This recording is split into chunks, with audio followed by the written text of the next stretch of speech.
Pemerintah Kota Banjarmasin memastikan virus flu burung yang menyerang beberapa kabupaten wan kota di Indonesia kada sampai menyerang unggas di Banjarmasin.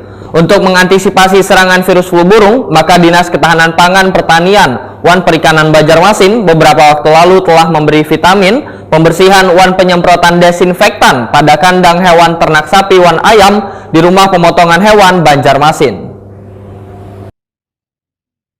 Pemerintah Kota Banjarmasin memastikan virus flu burung yang menyerang beberapa kabupaten wan kota di Indonesia kada sampai menyerang unggas di Banjarmasin. Untuk mengantisipasi serangan virus flu burung, maka Dinas Ketahanan Pangan Pertanian wan Perikanan Banjarmasin beberapa waktu lalu telah memberikan vitamin, pembersihan wan penyemprotan disinfektan pada kandang hewan ternak sapi wan ayam di rumah pemotongan hewan Banjarmasin. Demikian dipadahkan Kepala Dinas Ketahanan Pangan Pertanian wan Perikanan Banjarmasin Muhammad Mahmud, Waitakoni Prima TV besukan Kamis 16 Maret 2023. Menurut Muhammad Mahmud, walaupun belum ditemukan virus flu burung yang menjangkit unggas di Banjarmasin, namun dinasnya tetap melakukan berbagai upaya dalam meminimalisir kemungkinan adanya penularan virus flu burung terhadap hewan ternak yang masuk dari luar daerah, khususnya pasokan ayam dari wilayah pelihara hewan lainnya.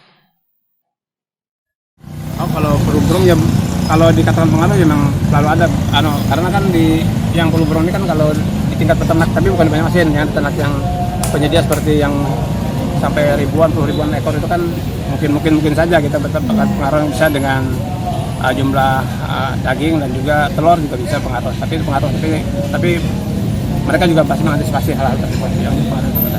Kalau untuk Banjarmasin aman, tidak ada temuan atau studi belum ada temuan lagi. Pak, kalau pasokannya ayam di Banjarmasin sendiri datangnya dari mana sih Pak? Kalau ayam ini untuk pasokan Banjarmasin ya jelas dari tanah laut, dari Banjar. Ya, yang jelas di Banjarmasin aman lah. Nanti daging yang masuk juga kan kita diperiksa juga oleh Taman Hewan yang akan didistribusikan ke pasar. Muhammad Mahmud meminta warga yang memiliki kandang unggas untuk menyemprotkan disinfektan wan memelihara kebersihannya supaya penularan virus flu burung bisa dicegah.